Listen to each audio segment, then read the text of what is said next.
مسافر قسط نمبر 6۔ اگلے دن میں نے اس واقعے کا تذکرہ خالے سے کیا۔ وہ فکرمند ہو گیا، بولا، شہرے اپنے ڈاکٹر کی خیر مانو۔ سردار وریام خان اور سردار حیدر خان اس پر وار کریں گے۔ ڈاکٹر شریف آدمی ہے، ان لمبے ہاتھوں والوں کا مقابلہ نہیں کر سکتا۔ میں بھی تو دعا مانگنے کے سوا کچھ نہیں کر سکتا نا، میں نے بے بسی سے کہا۔ اس نے ایک نگاہ عجیب مجھ پر ڈالی، مجھے ٹٹولا، پھر بولا، بات اگر ڈاکٹر کے ٹرانسفر یا معطلی تک محدود رہی تو خیر ہی گزرے گی۔ اگر محکمہ صحت نے ڈاکٹر کے خلاف کارروائی نہ کی تو پھر یہ لوگ اپنے کارندوں کے ذریعے ڈاکٹر پر وار کریں گے، جو بے حد خطرناک ثابت ہو سکتا ہے۔ میں حیرت سے بولا، کیا مطلب؟ تم بھی بڑے بھولے ہو، دیکھتے ہو سمجھتے نہیں ہو۔ تم سمجھتے ہو کہ سردار حیدر خان کو لوگ ووٹ ڈالتے ہیں اور وہ جیت جاتا ہے نا؟ سبھی سادہ اور معصوم لوگ یہی سمجھتے ہیں۔ حقیقت اس کے برعکس ہے۔ جہاں گھی سیدھی انگلیوں سے نہیں نکلتا دکھائی دیتا، سردار حیدر خان وہاں اپنی انگلیاں ٹیڑھی کر لیتا ہے اور اس کے پالتو غنڈے دندناتے ہوئے اپنے مورچوں سے نکل کھڑے ہوتے ہیں۔ کوئی ووٹ بیچ دیتا ہے، کوئی ڈر کر حامی بھر لیتا ہے، اور جو اکڑ جاتا ہے اس کی گردن میں سریے کے ساتھ ساتھ ہڈی بھی نکال لی جاتی ہے۔ الیکشن کے بعد وہی غنڈے کامل توجہ کے ساتھ سرگرم ہو جاتے ہیں، ان لوگوں سے آہنی ہاتھوں کے ساتھ نمٹتے ہیں جنہوں نے سردار حیدر خان کا دل دکھایا ہوتا ہے۔ یہ سمجھ لو کہ ڈاکٹر شاہ جی نے بھی سردار کا دل دکھایا ہے۔ مجھے خالے کی دانش بھری باتوں پر حیرت ہوئی۔ یہ اعتراف تو مجھے بھی تھا کہ وہ مجھ سے زیادہ دنیا کے چلن سے آگاہ تھا۔ یہ نہیں جانتا تھا کہ وہ ان سرداروں کے ہتھ کنڈوں کا ادراک رکھتا ہے۔ میں نے کہا، یعنی تمہارا خیال ہے کہ سردار حیدر خان کے پالتو گنڈے ڈاکٹر شاہ جی کو مارے پیٹیں گے، اس کی ہڈی پسلی ایک کر دیں گے؟ یہ بھی ممکن ہے کہ کوئی بغیر نمبر پلیٹ والی گاڑی اس کے موٹر سائیکل کو کچلتی گزر جائے۔ خالے کا لہجہ بڑا ہولناک تھا۔ رات کے سناٹے میں کوئی دردناک چیخ ابھرے اور صبح لوگ منہ میں انگلیاں ڈالے بے رحم ڈاکوں کے ہاتھوں قتل ہونے والے ڈاکٹر شاہ جی کا آخری دیدار کر رہے ہوں۔ مجھے جھرجھری آ گئی۔ خالے کے منہ پر ہاتھ رکھتے ہوئے جلدی سے بولا، یہ منحوس منہ بند کرو یار، کیا بک بک لگا رکھی ہے۔ اللہ نہ کرے کہ شاہ جی پر کوئی آنچ بھی آئے۔ وہ نورپور کا مسیح ہے، غریبوں کا سچا ہمدرد ہے اور نہایت بے غرض بنتا ہے۔ اس نے اتنا بڑا جرم تو نہیں کیا کہ اسے قتل کر دیا جائے۔ جہاں خربوزے چوری کرنے والے کو سزائے موت کا حکم نامہ تھمایا جا سکتا ہے۔ میرے جگری یار، کیا بات کرتے ہو؟ ہاں، اگر تمہیں ڈاکٹر کی اتنی ہی فکر لاحق ہے تو ہاتھ پر ہاتھ رکھ کر بیٹھے مت رہو۔ میری مانو تو اپنا بورے بستر اٹھا کر شاہ جی کی کوٹھی پر چلے جاؤ، کسی وقت کچھ بھی ہو سکتا ہے۔ اگر ممکن ہو تو ڈاکٹر شاہ جی کو قائل کرو کہ وہ رات کو تنہا نہ رہے، ہر وقت چوکنا رہے، اور اگر ممکن ہو تو رات کو کسی دوست کے ہاں شب گزاری کے لیے چلا جایا کرے۔ خالے نے مجھے اور بھی بہت کارآمد باتیں سمجھائی۔ میں دھڑکتے دل سے اس کی دل دہلا دینے والی باتیں سنتا رہا، دل ہی دل میں دہراتا رہا۔ پھر میں نے اپنے تئیں یہ فیصلہ بھی کر لیا کہ میں کسی بھی صورت ڈاکٹر شاہ جی کو اکیلا نہیں چھوڑوں گا اور اس کی حفاظت کروں گا۔ دل کے نہاں خانوں میں یہ خدشہ بھی کلبلا رہا تھا کہ میں اپنی کم مائیگی کے باعث سردار حیدر خان جیسے بارسوخ آدمی کے مقابلے میں ڈاکٹر شاہ جی کی مدد نہیں کر پاؤں گا۔ خالے نے مجھے حوصلہ دیا اور میری سخنے در میں مدد کا وعدہ بھی کیا۔ چند دن عافیت میں گزرے۔ ایک صبح جب میں گھر میں بیٹھا چائے کا پیالہ شکم میں اتار رہا تھا، سردار وریام خان کا پیغام مجھے موصول ہوا۔ فاطمہ قصائن اپنی غیر معمولی باریک اور شوخ آواز میں مجھے بتلا رہی تھی کہ وریام خان نے مجھے اپنی حویلی پر پہنچنے کا حکم صادر کیا ہے۔ میں اسے پسند نہیں کرتا تھا، مگر اپنی ناپسندیدگی کے اظہار اور اس کی حکم عدولی کی جرأت نہیں رکھتا تھا۔ میں نے ماسی فاطمہ کو چلتا کیا اور ناشتہ کرنے کے بعد حویلی پہنچ گیا۔ سردار ابھی تک حویلی کے اندر تھا۔ میں دائرے میں رکھے ہوئے پایوں والے ہمالے پر بیٹھ گیا۔ میری نظروں کے سامنے وریام خان کے دائرے کی بیرونی چار دیواری کے اوپر گلی کے پار ایستادہ بخت خان کی خوبصورت حویلی واقع تھی۔ ہلکے پیلے اور سرخ کلر کا نفیس امتزاج بڑا دلکش تھا۔ بخت خان بہت وجیب، باذوق اور نفاست پسند انسان تھا، مگر اس کا رویہ بہت ناشائست اور جاہلانہ تھا۔ غرور اور نخوت نے اسے گاؤں بھر میں تنہا کر رکھا تھا۔ سردار وریام خان اس سے کہیں زیادہ برا اور سفاک انسان تھا، مگر وہ لوگوں میں گھل مل کر رہتا تھا، در پردہ ظلم کرتا تھا، سر عام محبت کا پرچار کرتا تھا۔ وہ اور نورپور کا نمبردار سردار حیات خان مقامی سیاست کے اہم مورے تھے۔ سردار حیدر خان کی بچھائی ہوئی سیاسی بساط پر پوری دلجمی سے کھیلتے اور اسے فتح یابی سے ہمکنار کرتے ہوئے اپنے لیے ظلم و سربیت کے دروازے کھول لیتے۔ نورپور اور نواح میں ہونے والے ہر تنازعاتی واقعے کے پس منظر میں انہی دونوں بڑوں کی چالاکیاں اور سازشیں موجود ہوتی۔ اور جب فریقین جذباتی حماقتوں کے زیر اثر اپنی پونجی سے بے دردی سے لطا بیٹھتے تو پھر انہی کی داروں پر پہنچ کر انصاف کے لیے ملتمس ہو جاتے۔ میں نے ان گنت پنچایتیں دیکھ رکھی تھی، کبھی سردار حیات خان کے ڈیرے پر تو کبھی سردار وریام خان کے دارے پر۔ ہر پنچایت کا ایک سا انجام ہی دیکھا تھا، جو سردار نے چاہا وہی فیصلہ مسلط کر دیا گیا۔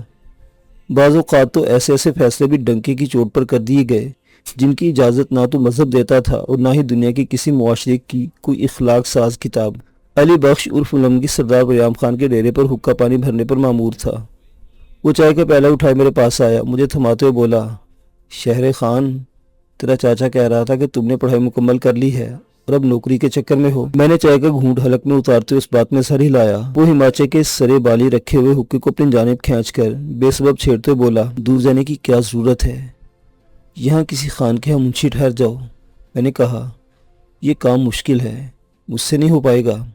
واہ جی واہ، یہ منشی گری بھی کوئی مشکل کام ہے؟ اچھی خاصی ٹوہ ہوتی ہے منشی کی، جو چاہے کرے، کوئی پوچھنے والا نہیں۔ مجھے ایسی ٹوہر کی ضرورت نہیں ہے۔ میں از حد اختصار سے کام لے رہا تھا کیونکہ میں ادھیڑ عمر ملنگی کی چر زبانی اور قوت گویائی سے بخوبی واقف تھا۔ بات سے بات نکالنے کا ہنر اسے وراثت میں ملا تھا۔ گاؤں کے بڑے کہتے تھے کہ اس کا باپ بھی اس سے 4 ہاتھ آگے تھا۔ خود ملنگی اپنے باپ کی تعریفوں کے پل باندھتے ہوئے بتایا کرتا تھا کہ کیسے اس کے باپ نے پنچایت میں کسی جھوٹے کو سچا ثابت کیا، سچے کو جھوٹا ثابت کیا تھا۔ وہ اپنے آجہانی باپ کی قوت بیان پر استدلال لاتے ہوئے یہ بھول بیٹھتا تھا کہ اپنے منہ سے اپنے باپ کو بے ایمان اور مکار ثابت کرتا تھا۔ تو یہ خان نے کیوں بلایا ہے؟ وہ ایک تنکے کو چلم کے نچلے حصے میں ڈال کر گھماتے ہوئے بولا، یہ تو خان کو ہی پتا ہوگا۔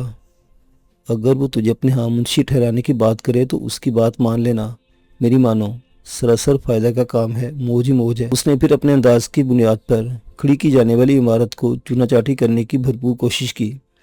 میں نے کوئی جواب نہیں دیا، بلکہ بند مٹھی پر تھوڑی ٹکا کر دارے اور زنان خانے کے درمیانی دیوار کے دیدار بخش روزن کو تلاش کرنے کی کوشش کی، جس کے سامنے بیٹھ کر خالے نے اسما کو دیکھا تھا اور مجھے بھی دیدار کی خیرات سے حصہ دیا تھا۔ روزن دکھائی نہیں دی۔ میں ایسے زاویے پر بیٹھا تھا کہ سنتے کی گنجان باڑ کی وجہ سے دیوار کا وہ حصہ دکھائی نہیں دیتا تھا۔ پریشان دکھائی دیتے ہو، کیا بات ہے؟ ملنگی نے مجھے کریدنے کی کوشش کی۔ نہیں، ایسی کوئی بات نہیں ہے۔ ایسے ہی وقت میں سردار خان بوسکی کے بے داغ سوٹ میں، پیروں میں تلے دار کھوسا پہنے، مونچھوں کو بل دیتے ہوئے دارے میں قدم رنجا ہوا۔ ماحول میں بڑی خوشگوار اور بھینی بھینی خوشبو پھیل گئی۔ یہ کسی قیمتی اور غیر ملکی پرفیوم کا اعجاز تھا جس کی غالباً پوری کی پوری شیشی اس نے اپنے اوپر انڈیل رکھی تھی۔ میں نے روایتی انداز میں ادب سے کھڑے ہو کر سلام کیا۔ اس کے پراجمان ہونے کے بعد ہماچے پر بیٹھ گیا۔ بولا، جی خان جی، آپ نے مجھے یاد کیا تھا۔ او چھڈ پڑو کیا، سوکھیاں گلا کیتیا کر، وقت اچ نہ پایا کر سانو بڈھیاں ٹھیریاں نو، وریام خان نے اپنے مخصوص انداز میں کہا۔ وہ بڑی ٹھیٹھ سرائکی بولتا تھا۔ سر پر کلفدار ترا درست کرتے بولا، میں نے ایک خاص بات کے لیے تمہیں بلایا ہے۔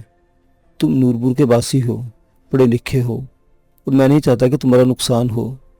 رب سونا کرم کرے۔ وہ حکم دیتا ہے کہ غریبوں مسکینوں کے دل میں نرم گوشہ رکھنا چاہیے۔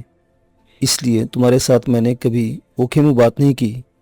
تمہیں دیکھتا ہوں تو اپنا سوتا رہا ہے، کیا دلیر بندہ تھا۔ جنتی امام بخش خان یاد آ جاتا ہے۔ بڑا بیبا اور سنگت باش انسان تھا، پر بیچارہ تھوڑی حیاتی مانگ لایا تھا۔ میری بات سمجھ رہے ہو نا؟ میں نے اس بات میں سر ہلایا اور اس کے بولنے کا انتظار کیا۔ میں ابھی تک اپنے طلب کی جانے کا سبب بھانپ نہیں سکا تھا۔ ملنگی نے ہوکے کی نیز جیبی رومال سے صاف کی اور گھما کر خان کے سامنے کر دی۔ اس نے 1-2 گڑگڑاہٹیں کشید کی، مجھے نظروں میں ٹٹولا اور بولا، شہر پتر، میں نے تمہیں اس دن ڈاکٹر کی کوٹھی پر دیکھا تھا۔ مجھے حیرت ہوئی کہ تمہارے جیسا سمجھدار انسان اس خبیث اور بے ایمان ڈاکٹر کے پاس کیا کر رہا ہے؟ کیا تم اس کی شاگردی میں ہو؟ میں نے پھر اس بات میں سر ہلایا۔ جی خان جی، میں اس سے ڈسپینسنگ سیکھ لی ہے۔ اب میں چھوٹی موٹی بیماریوں کا علاج معالجہ کر لیتا ہوں۔ جب میں نے فاطمہ قصائن کو اس کے ہاں بھیجا تم وہیں تھے۔ اس کی کریتی ہوئی نگاہیں مجھ پر مرتکز تھیں۔ جی، خبیث میرے بلانے پر کیوں نہیں آیا تھا؟ وہ کہیں بھی نہیں جاتا۔ وہ کہتا ہے کہ اسے 24 گھنٹے ہسپتال میں رہنا چاہیے، کب کیا ہو جائے خبر نہیں ہوتی۔ میں نے اپنی دانش میں بڑی معقول بات کی۔ ماسٹر ولی محمد کی بیٹی جب سیلیوں سے گری تھی تو وہ بھاگا چلا آیا تھا، کہیں زینہ کے ساتھ اس کے۔ نا خان جی نا، ایسی کوئی بات نہیں ہے۔ میں نے غیر ارادی طور پر اس کی بات کاٹ دی۔ ماسٹر ولی محمد ریٹائرڈ ہیڈ ماسٹر تھا، میں اسے 2 سال تک ٹیوشن پڑھتا رہا تھا۔ وہ بہت مخلص اور دیندار آدمی تھا۔ اس نے کبھی میرے سمیت کسی بھی پڑھنے والے سے ٹیوشن فیس وصول نہیں کی تھی۔ اس کے ہاں بیٹا پیدا نہیں ہوا تھا، اوپر تلے 4 بیٹیاں خدا نے دے رکھی تھی، مگر اسے کبھی بھی قسمت پر یا قسمت بنانے والی پر میں نے شاکی نہیں دیکھا تھا۔ وہ اکثر کہا کرتا تھا کہ انہی بیٹیوں کی مناسب تربیت کا صلہ اسے خدا جنت میں شاندار محل کی صورت میں دے گا۔ اس کی بیٹی زینب 2 ماہ قبل 24 سیڑھیوں سے گر پڑی تھی۔ سیڑھی کا نچلا ڈنڈا اس کی کمر میں اس شدت سے لگا تھا کہ اس کا نچلا دھڑ ایک دم ساکت ہو گیا تھا۔ ولی محمد ننگے پیر دوڑتا ہوا ہسپتال پہنچا تھا اور ڈاکٹر کو لے کر گھر گیا تھا۔ ڈاکٹر شاہ جی نے زینب کا معائنہ کیا، ابتدائی طبی امداد دی، اپنی ڈسپینسر کو بھیج کر DHQ ہسپتال سے ایمبولینس منگوائی اور زینب، اس کی ماں، اس کے باپ کو ہسپتال روانہ کر دیا تھا۔ چند دنوں میں وہ ٹھیک ہو گئی تو پھر لاٹھی کے سہارے آہستہ آہستہ چلتے ہسپتال آ جایا کرتی تھی۔ وہ بھی ڈاکٹر شاہ جی کی زیر علاج تھی۔ مجھے بریام خان کی سوچ پر گھن آئی، نگاہ شکایت اس پر ڈالی اور کہا، خان جی، ڈاکٹر شاہ جی ایسا شخص نہیں ہے۔ چونکہ زینب کا نچلا دھڑ سن ہو گیا تھا، اسے کسی بھی طرح ہسپتال نہیں لایا جا سکتا تھا۔ اسے ڈاکٹر اپنے آلات سمیت ماسٹر جی کے گھر تک چلایا تھا، مگر میں نے سنا کہ زینب اب بھی ہر دوسرے چوتھے روز ہسپتال جاتی رہتی ہے اور بہت دیر تک ڈاکٹر کے کمرے میں بیٹھی رہتی ہے۔ کیا یہ جھوٹ ہے؟ نہیں، یہ سچ ہے۔ وہ آتی ہے، اپنا معائنہ کراتی ہے اور دعائیں لے کر گھر چلی جاتی ہے۔ اس کے ہمراہ کبھی ماسی فاطمہ ہوتی ہے، کبھی اس کی ماں اور کبھی غفورہ۔ وہ کبھی بھی اکیلی نہیں آئی۔ میں نے وضاحت کی، غفورہ علم دین پٹواری کی تھی، نہیں استاد کھالے کی چھوٹی بہن غفورہ۔ میں نے کہا، کئی مرتبہ زینب میری موجودگی میں وہاں آ چکی ہے۔ ڈاکٹر اسے بیٹی کہہ کر بلاتا ہے، وہ ہر لڑکی کو بیٹی یا دھی کہہ کر پکارتا ہے۔ تم ڈاکٹر کی اتنی طرفداری کیوں کرتے ہو؟ خان کا لہجہ سرد ہو گیا۔ اسے شاید میرے تسلی بخش جوابات نے مضطرب کر دیا تھا۔ خان جی، مجھے اس کی طرفداری کرنے کی کوئی ضرورت نہیں۔ میں نورپور کا رہنے والا ہوں، وہ پتہ نہیں کہاں کا وسینک ہے۔ مجھے اس سے سوائے ہنر کے کیا لینا ہے؟ سچ بات کرتا ہوں، وہ بہت نیک اور اللہ لوک آدمی ہے، کسی کے ذاتی معاملات میں دخل نہیں دیتا، کسی کو برا نہیں کہتا اور نہ ہی کسی سے ڈرتا ہے۔ آپ اچھی طرح جانتے کہ اس کے علاوہ کوئی بھی ڈاکٹر اس ہسپتال میں آج تک رہائش پذیر نہیں ہوا۔ جو بھی تعینات ہوتا ہے ہفتوں شکل نہیں دکھاتا تھا، جبکہ یہ 24 گھنٹے موجود رہتا ہے۔ اتوار کے دن بھی اگر کوئی آ جائے تو اس کا معائنہ کرتا ہے اور ہسپتال کھول کر دوائیں دیتا ہے۔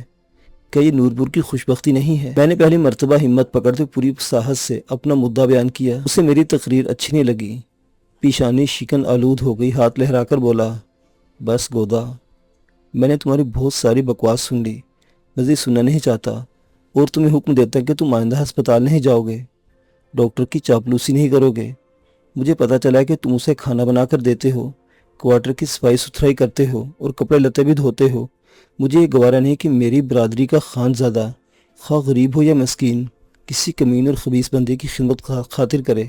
کیا وہ تمہیں تنخواہ وغیرہ بھی دیتا ہے؟ میں ایک جھٹکے سے کھڑا ہو گیا، دونوں ہاتھ باندھ کر بولا، خان جی، آپ میرے بڑے ہیں، مائی باپ ہیں، مجھے بخوبی احساس ہے کہ میں آپ کا رشتہ دار اور برادری وال ہوں، مگر آپ سے بہت کم تر اور غریب ہوں۔ اگر میں اس کی خدمت کرتا ہوں تو یہ میرا معاملہ ہے، میں اس کی نہیں۔ اس کے سینے میں بھرے ہوئے علم اور انسان دوستی کے جذبے کو سلام کرنے جاتا ہوں۔ آپ نہیں جانتے، میں جانتا ہوں کہ وہ اس دور کا ولی ہے، اللہ کا بہت پیارا انسان ہے۔ آپ نہیں مانیں گے اور میں منوانا بھی نہیں چاہتا، مگر یہ ضرور چاہتا ہوں کہ آپ اس کے اور میرے بیچ کوئی دیوار کھڑی نہ کریں۔ جیسے کام چل رہا ہے چلنے دیں اور ڈاکٹر کی حکم عدولی کو انا کا مسئلہ نہ بنائیں۔ رہی بات تنخواہ کی، تو مجھے تنخواہ کی ضرورت نہیں ہے، میں اس کے کام کاج کرتا ہوں۔ میں تو سردار حیات خان کے کھاتوں کو بھی مفت میں سنبھالا کرتا ہوں، امیر نواز کے کام کاج بھی کر دیتا ہوں، وہ مجھے کچھ بھی نہیں دیتے۔ ڈاکٹر خدمت کے بدلے میں مجھے پڑھاتا ہے، مجھے سبق دیتا ہے۔ میں پرائیویٹ طور پر ماسٹر کرنا چاہتا ہوں، اس لیے مجھ پر کوئی پابندی عائد نہ کریں، ورنہ میں حکم عدولی پر مجبور ہوں گا۔ اسے میرے واضح انکار کی توقع نہیں تھی۔ چند لمحوں تک مجھے شعلہ بار نظروں سے گھورتا رہا، پھر پھٹ پڑا۔ غیظ و غضب نے اس کے سوچنے سمجھنے کی صلاحیتوں کو سلب کر لیا تھا۔